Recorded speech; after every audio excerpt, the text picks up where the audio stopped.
Barack Obama has released his latest taxes. He does not qualify for the Buffett rule, Lewis, because President Obama earned about $789,000 in 2011, according to the White House's recent announcement.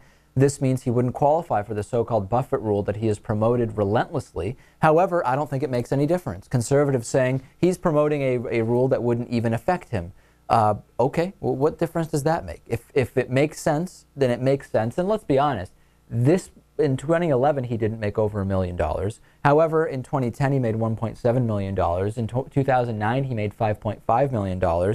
And there's no question that after he's out of the White House, he is going to make a lot more money between speaking and writing another book, I'm sure, etc. So this idea that because in the most recent tax year, President Obama would not have had that over $1 million tax increase, that's a reason why others shouldn't support it? I don't even understand the internal logic of it.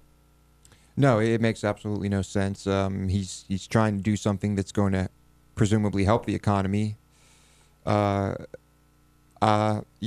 Where is this coming from? I don't know. It's like, what is he supposed to do? Make it 750,000 instead of $1 million? Just because that's how much money he's making? It just makes no sense. It doesn't make sense, no. And if the Bush tax cuts hadn't been extended and the president hadn't employed certain tax breaks, he could have paid about $103,000 more in taxes than he did in 2011.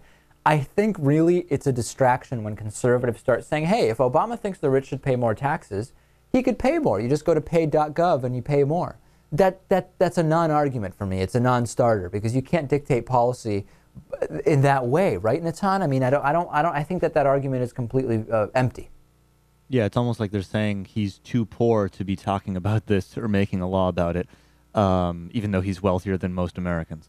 I mean, I think just generally it's kind of a bizarre argument. Most of the laws that Congress passes will either benefit the congressman or if they're hurting certain sectors of the population, it's not the congressman.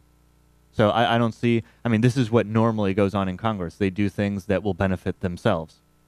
Yeah, I mean, okay, well, there's one side of it. Lewis, I mean, do you think that, I mean, you'll never be able to talk sense into the people that are making these arguments about Obama? No, because are they making these arguments because they feel passionate about the Buffett rule? No. No. They're making these arguments because they want to try and make Obama look bad. It's legislative trolling, as we've called it in the past. Right, and they're going to do it in any way they can. Anytime anything is proposed, they'll find a way to make Obama seem like a lousy president. And point out how it's hypocritical in some way, even though the hypocrisy is often very hard to actually find. Oh, yeah.